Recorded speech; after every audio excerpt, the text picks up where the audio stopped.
Welcome to Tenor Tech, where I solve the problems you didn't even know you had. You start by confirming the survey packet and the reference system so your numbers mean something. First, open the deed and the plat to find the coordinate system and bearings listed. This tells you units and zone.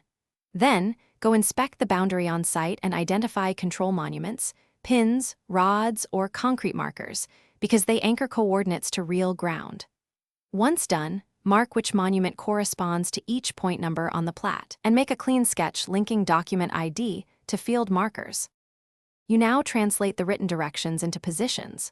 Start by converting bearings to azimuths when the survey uses quadrant bearings, because software and GPS generally require azimuth or decimal degrees. Next, check units and any scale factor noted on the plat. Make unit conversions so distances match your plotting tool.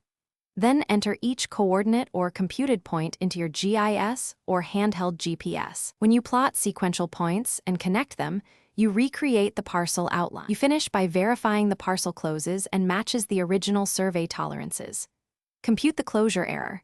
If the endpoint diverges from the start beyond the allowable tolerance, retrace computations and recheck bearing conversions, unit factors, and any applied scale.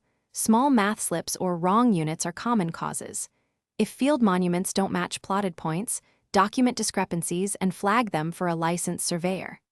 Finally, save annotated files, print a verified plat, and make a clear note for follow-up if problems remain.